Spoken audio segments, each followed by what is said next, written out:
आठवड विलासानंद. आज आपण इयत्ता 9वी मराठी विषयाचा अभ्यास करणार आहोत.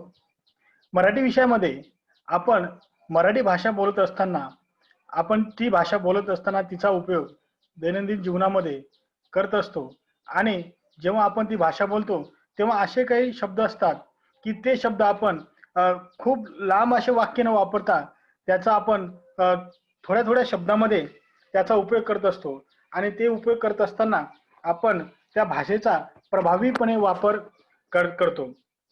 अशा असताना आपल्याला काही भाषेमधले जे शब्द असतात ते शब्द टाळावे लागतात. म्हणजे जेव्हा दोन शब्द असतात त्या दोन शब्दामध्ये शब्द आपल्याला काढून नवीन शब्दाचा वापर आपल्याला करावा लागतो. अशाच प्रकारे या नवीन शब्दाचा वापर करत असताना आज आपण एक मराठी व्याकरणामध्ये जे आपल्याला 2 मार्काला प्रश्न परीक्षेमध्ये आणि त्यामध्ये प्रश्न 4था व्याकरणाचा असतो आणि व्याकरणाला आपल्याला 16 मार्क असतात आणि या व्याकरणामध्ये आपल्याला भाषा अभ्यास 8 मार्काला 2 भाग आहेत. हा टॉपिक मुद्दा मार्काला विचारला जातो. तर आज आपण समास हा भाग बघणार आहोत. तो विद्यार्थी मित्रों, हम भाषा का उपयोग करते समय किसी भाषा का उपयोग करते समय हम लोग भाषा बोलते हैं. कभी कभी बड़े बड़े वाक्य बोला जाता है और बड़े बड़े वाक्य बोलने से उस भाषा का जो महत्व है वो महत्व कम हो जाता है. ऐसे भाषा का महत्व कम न होना चाहिए. इसलिए हम लोग क्या करते हैं कि जो 2 शब्द है उस 2 शब्दों में जो अनयूजेबल शब्द है जिसका कोई महत्व नहीं है वो शब्दों को हम लोग निकाल के दूसरा नया शब्द दोनों का जो बिना महत्व का शब्द निकाल के एक नया शब्द तैयार किया जाता है उसको हम लोग समास कहते हैं. और आज समास का हम लोग पढ़ाई करने वाले. और समास का पढ़ाई करते समय हम लोग आज मैं आपको पीपीटी के माध्यम से समास का पढ़ाता हूं. विद्यार्थी मित्रों, आज हम समास यह टॉपिक पढ़ने वाले हैं. तो ये समास में किसी भाषा का उपयोग करते समय किस प्रकार का शब्द का उपयोग करते हैं और 2 शब्दों को शब्द है उनमें से वो जो बिना महत्व का शब्द निकाल के हम लोग एक अच्छा नया शब्द बना के भाषा. तो आज हम लोग समास या नया टॉपिक पढ़ेंगे. म्हणजे काय की आपण पाहिलं की समास म्हणजे शब्दाच्या एकत्रीकरण म्हणतो.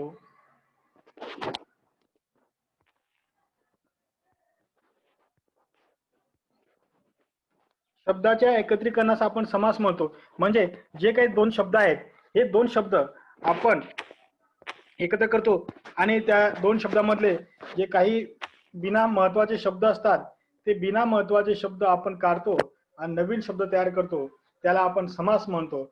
आपण बघा उदाहरण जर पाहिलं इथं भाऊ आणि बहीण हे शब्द उदाहरण आहे.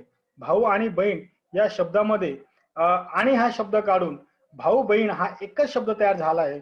म्हणजे या शब्दामधला जो बिना महत्वाचा जो शब्द होता तो म्हणजे आणि याला काढून आपण दोन्ही पहिले पद भाऊ आहे आणि दुसरं पद बहीण आहे या पहिल्या पद आणि दुसऱ्या पदाचं एकत्रीकरण करून आपण भाऊ बहीण हा नवीन शब्द तयार केला.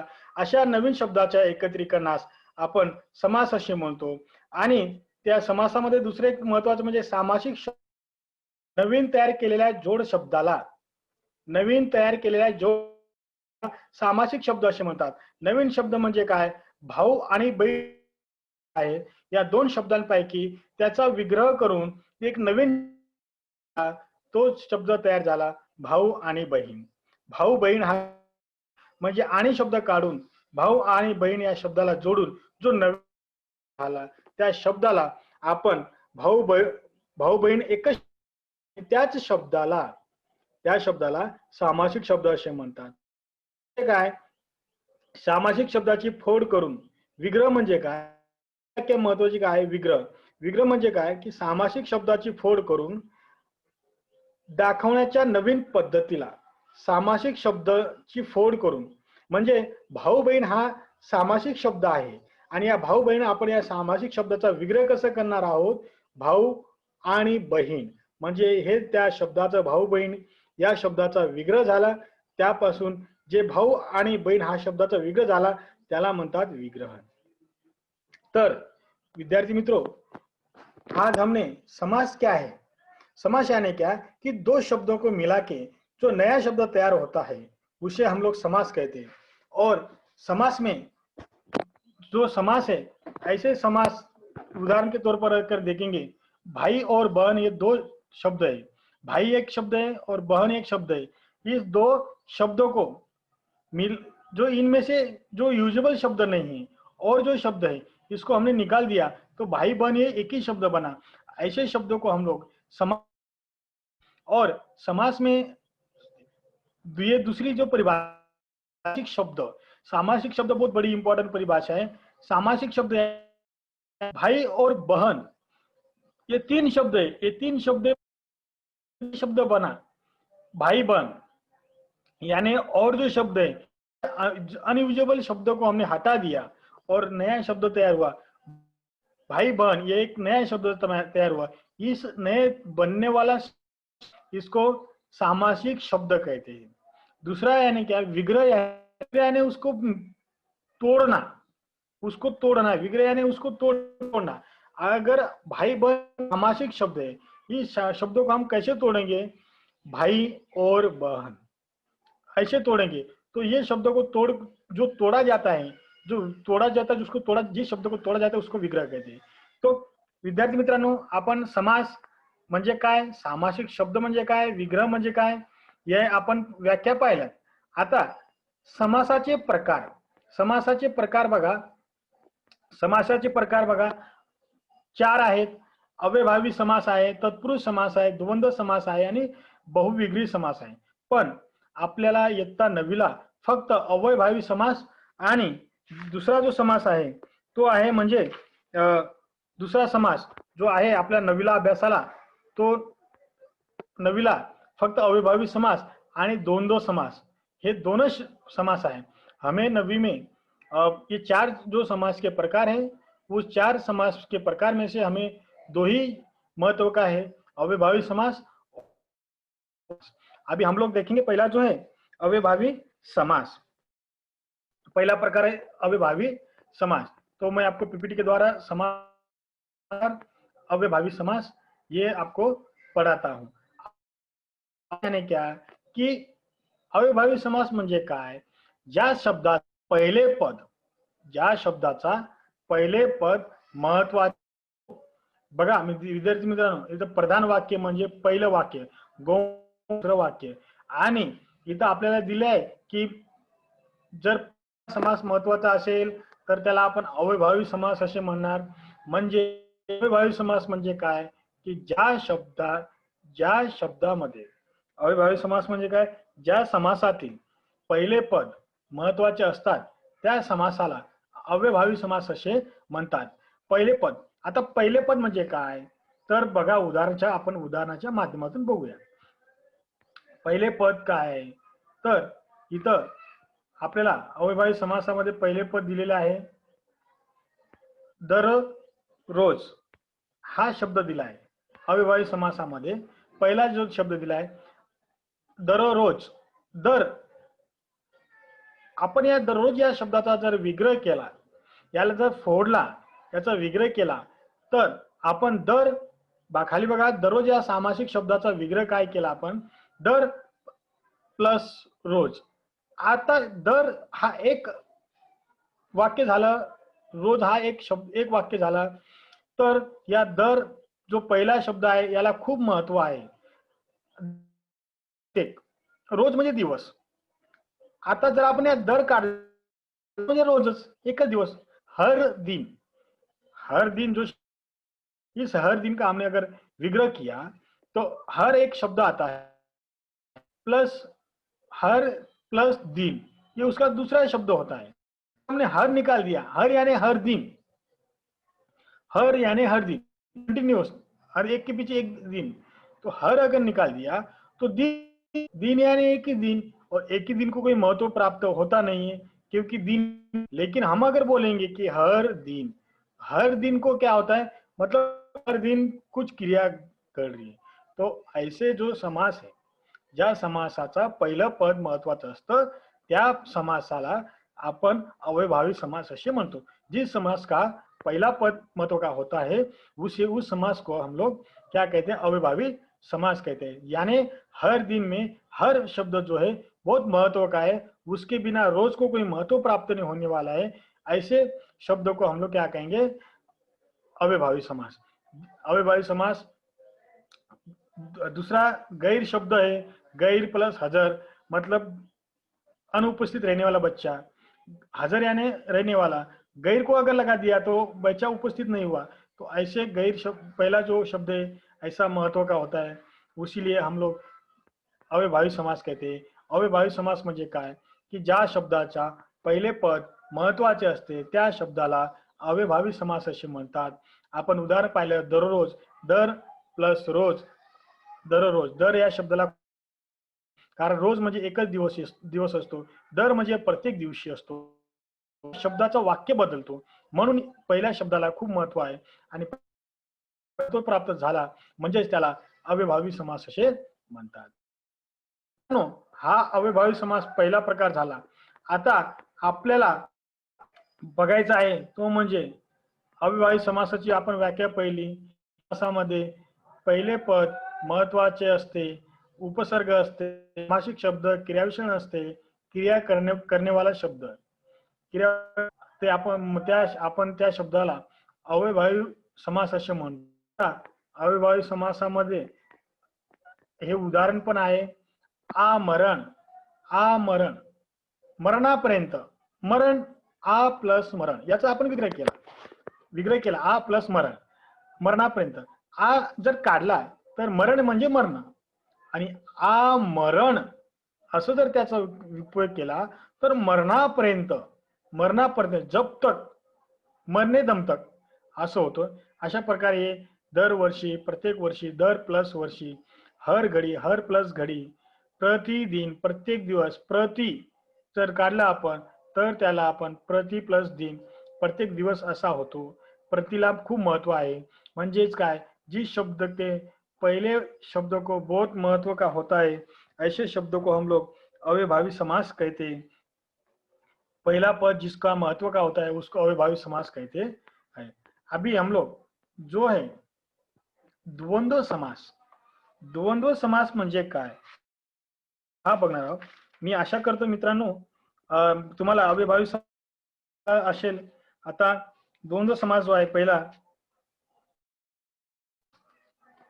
आता द्वंद्व समास म्हणजे काय, ज्या समास पद अर्थदृष्ट्या प्रधान असतात, ज्या शब्दाची दोन्ही पदे म्हणजे दोन्ही पदे महत्वाची असतात।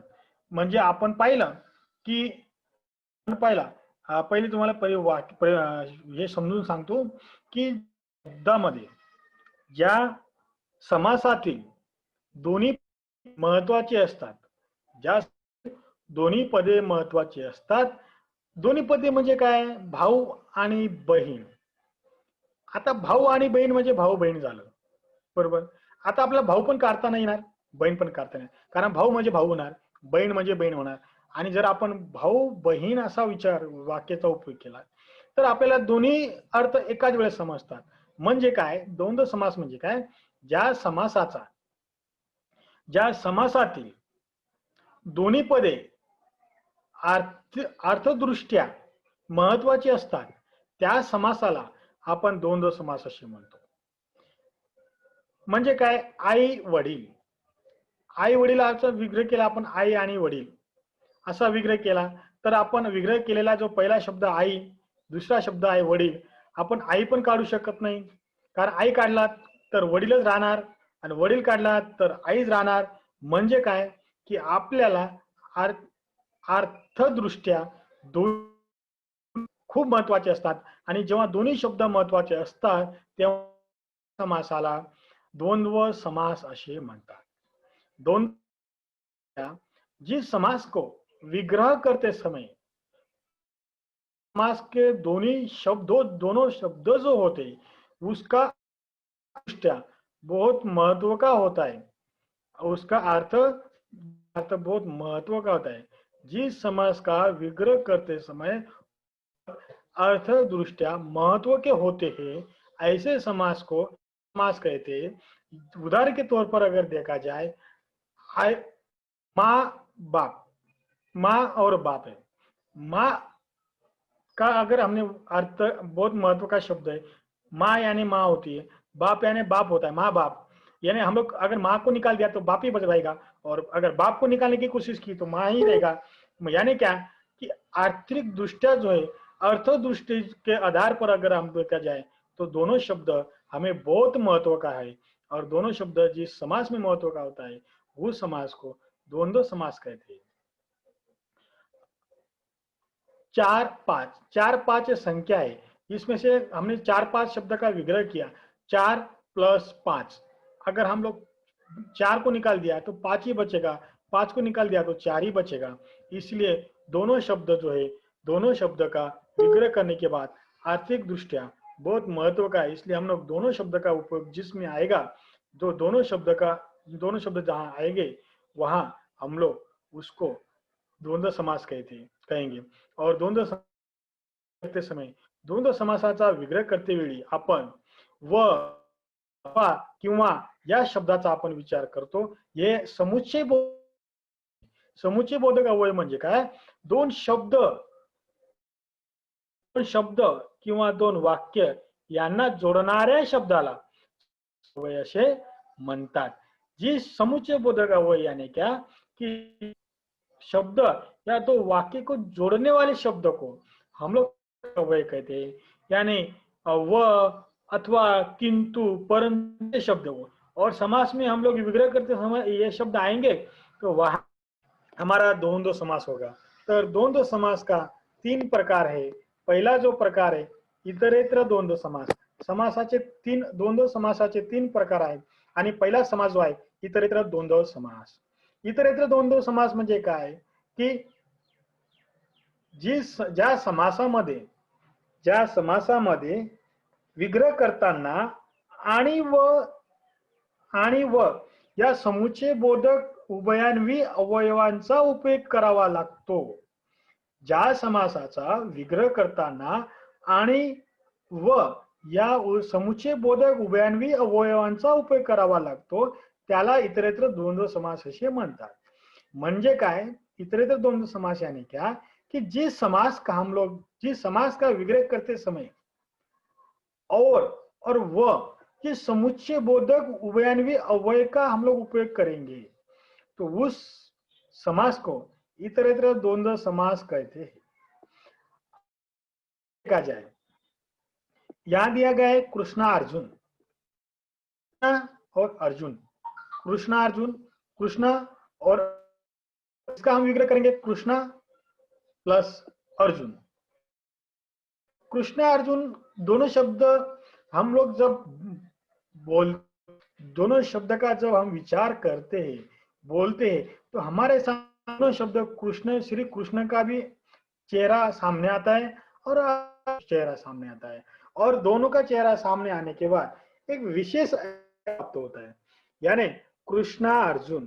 तो हम लोग इसका कृष्णा आणि अर्जुन असा आपण त्याचा विग्रह करणार, आणि आपण विग्रह केल्यानंतर सामासिक शब्द बनवताना आपण कृष्णाला सुद्धा काढू शकत नाही आणि अर्जुनाला सुद्धा काढू शकत नाही, कारण हे दोन्ही शब्द महत्वाचे आहे। आणि या दोन्ही शब्दांचा विग्रह करते वेळी आणि या समुच्चय बोधक उभयान्वी अवयवांचा उपयोग केलेला आहे, म्हणून याला आपण इतरेतर द्वंद्व समास असे म्हणतात। इतरेतर द्वंद्व समास यानी क्या कि जिस समास का विग्रह करते समय आणि व इस समुच्चय बोधक उभयान्वी अव्यय का हम लोग उपयोग करते हैं, और वो आणि और व ये समुच्चय बोधक उभयान्वी अव्यय है, इसका हम लोग उपयोग करते हैं, तो उस समय इतरेतर दो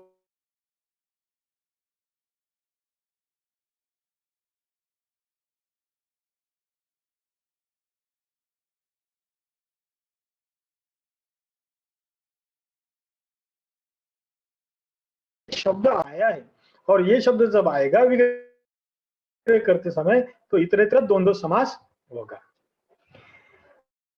अभी दूसरा समास का प्रकार है वैकल्पिक द्वंद्व समास। दूसरा जो समासाचा प्रकार आहे वैकल्पिक द्वंद्व समास। याच्यामध्ये सुद्धा हे बघा, तुम्ही आपको लगेगा सर इसमें भी दोनों पद महत्व का है।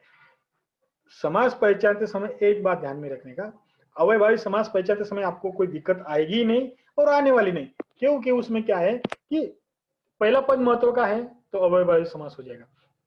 द्वंद्व समास पहचानना है तो उसमें तीन प्रकार हैं। तीन प्रकार पहचानते समय पहला ध्यान में रखने का कि दोनों पद इंपॉर्टेंट रहेंगे।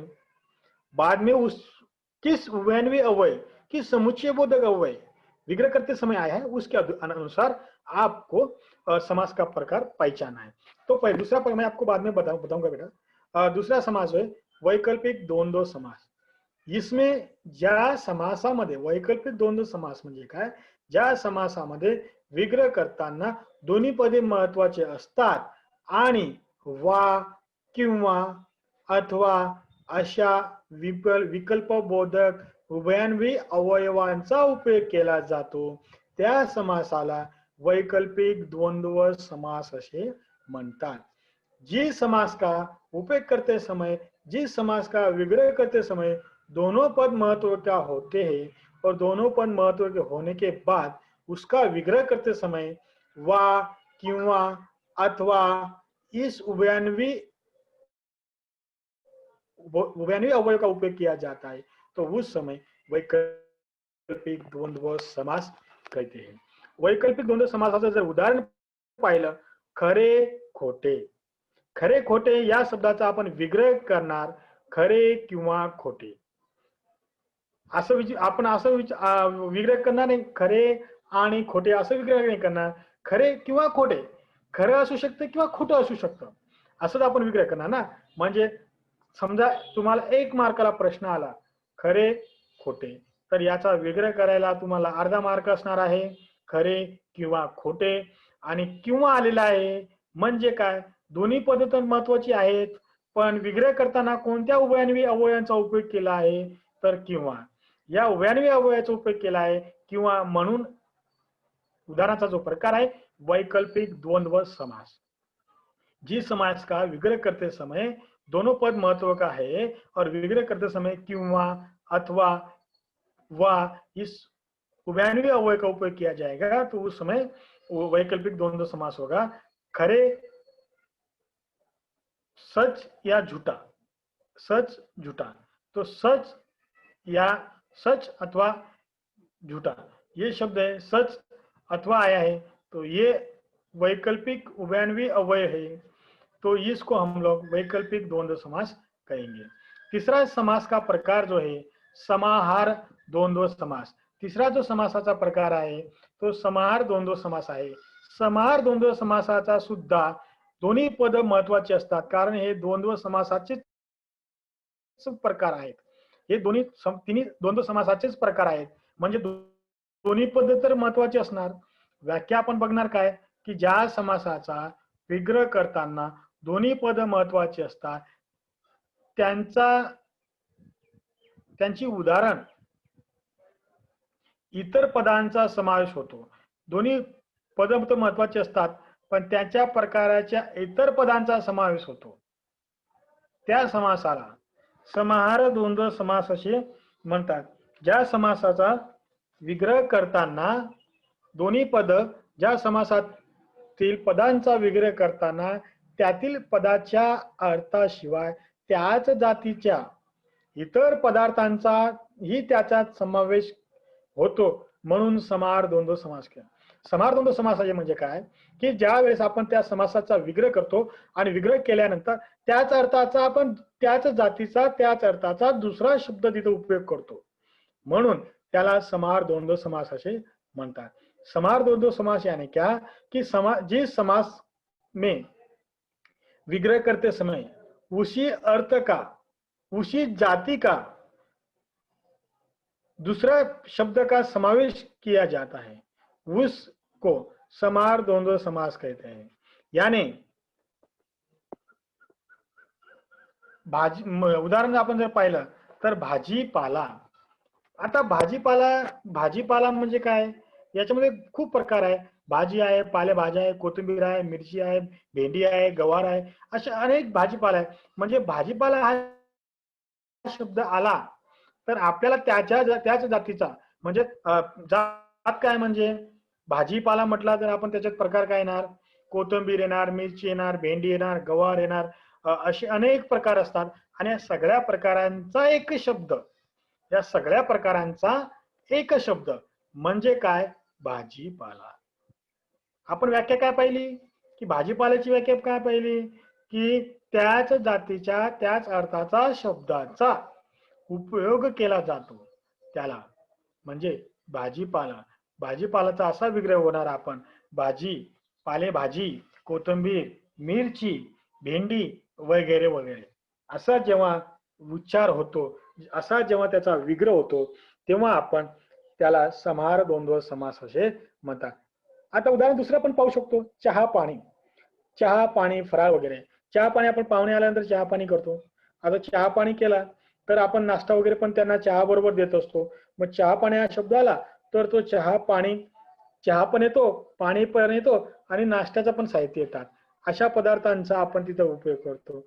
मीठ भाकर, मीठ पण येते, भाकर पण येते. आणि मीठ भाकर म्हणजे गरिबाची एक ओळख आहे.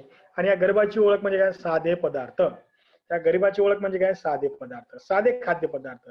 म्हणजे मीठ भाकर या शब्दाचा आपण विग्रह करणार मीठ भाकर साधे खाद्य पदार्थ.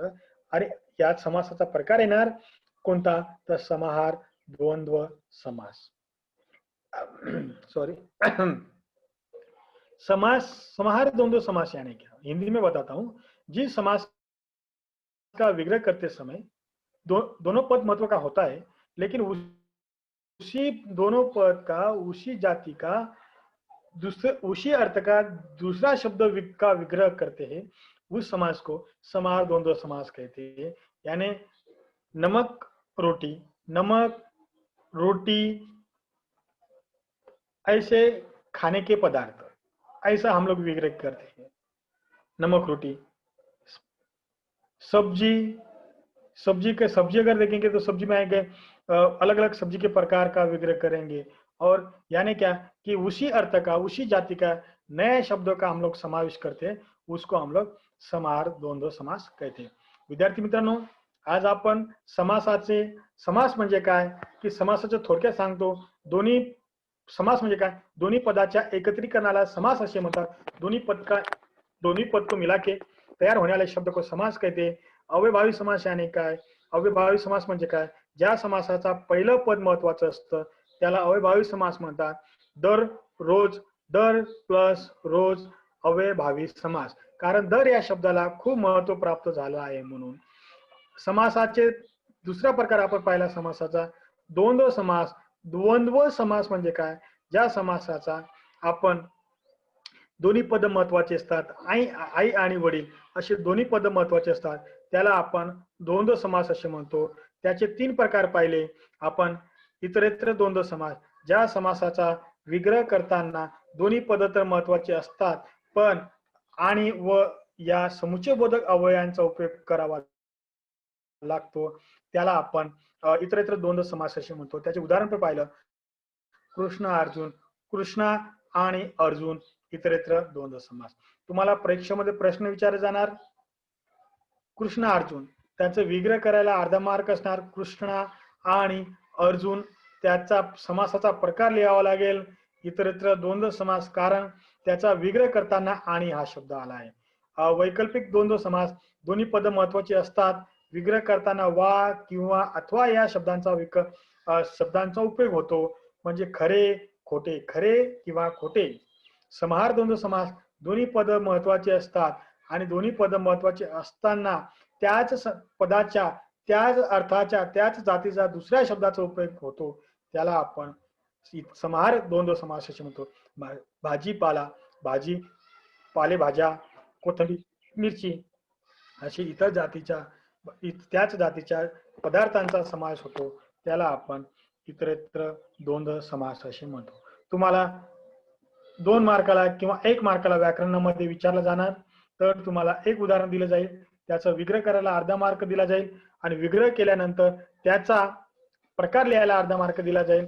तर मित्रांनो, आज समासाचा प्रकार जो आहे, समास म्हणजे काय, समासाचे प्रकार मी तुम्हाला चांगल्या प्रकारे वेळेअभावी चांगल्या प्रकारे मी तुम्हाला समजून दिलेला आहे. तर आशा करतो की तुम्हाला सगळ्यांना समजलेलं असेलच. कोणाला काही प्रॉब्लेम असेल तर मला सांगा.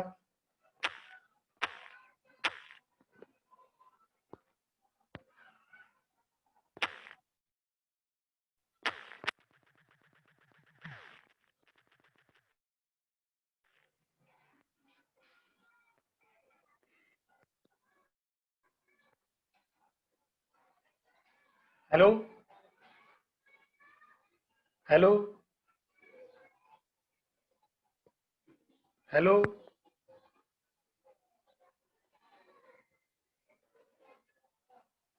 Hello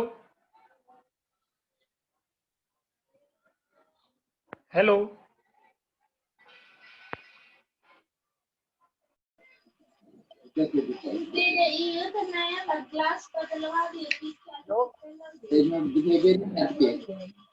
hello sir.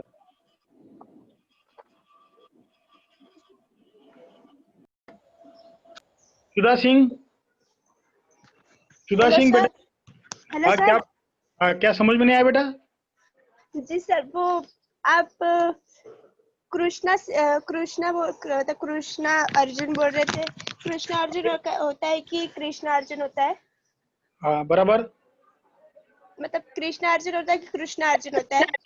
बघा बघा बेटा की आपण समासाचा इतरेतर द्वंद्व समासाचा तो उदाहरण आहे आणि इतरेतर कृष्ण अर्जुन हा एक शब्द आहे. कृष्ण अर्जुन हा एक शब्द आहे आणि एक शब्द कृष्ण अर्जुन असल्यानंतर त्याचा आपण विग्रह करताना आपण काय करणार, कृष्ण आणि अर्जुन हा एक समुच्चय बोधक अव्यय आहे आणि त्याचा समासाचा प्रकार लिहिणार इतरेतर द्वंद्व समास. बरोबर? जी सर. बेटा समझ आ गया?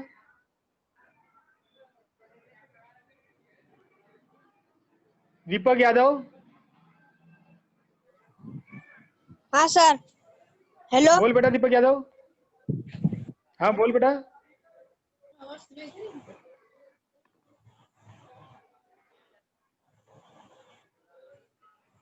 ठीक है. किस कौन है?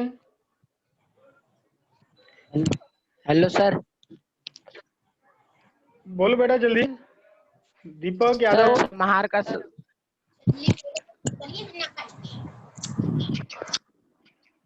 हेलो.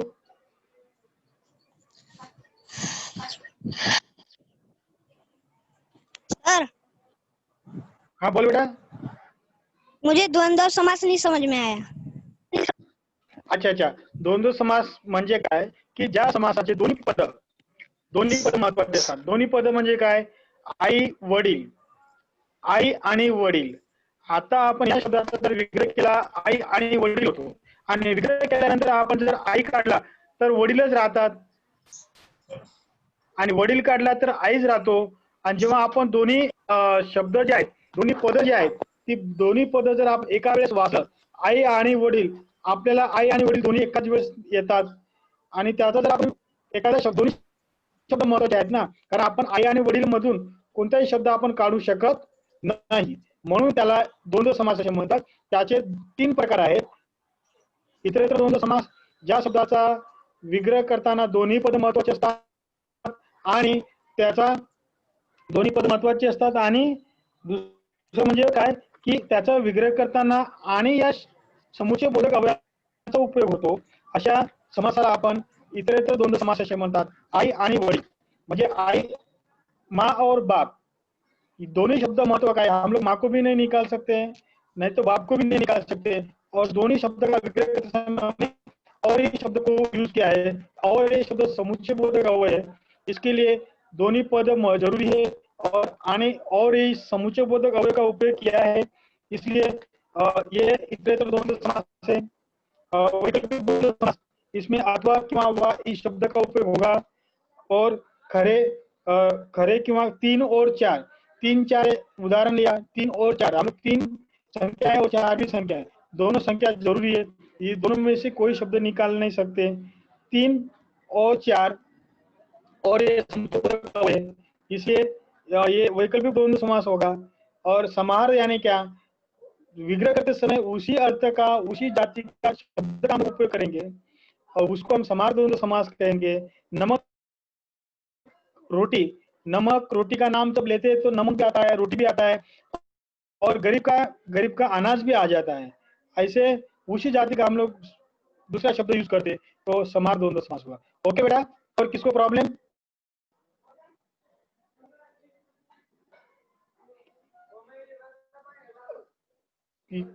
कौन? अमित,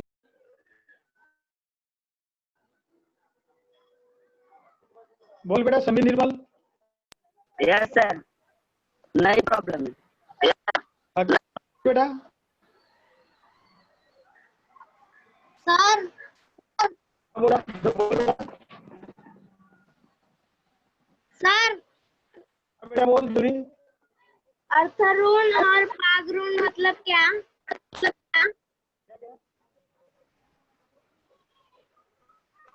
बोला। अर्थऋण और पागऋण का मतलब अंथरूण पांघरूण पाय पसरणे म्हणजे आपल्या लेवलनुसार अंथरूण पांघरूण, अंथरूण किंवा पांघरूण हा समासाचा विग्रह झाला तर त्याचा अर्थ काय होतो की आपल्या अपने अवकाश के अनुसार, अपनी लेवल के अनुसार हा कार्य करेगा, उसको अंथरूण पांघरूण कहते हैं। अशा प्रकारे आज आपण समास आणि समासाचा प्रकार पाहिला आणि सगळ्यांना समजलं। धन्यवाद। नेक्स्ट पिरियडला आपण उद्या माझाच लेक्चर आहे, सगळ्यांनी अटेंड करा। धन्यवाद, बाय।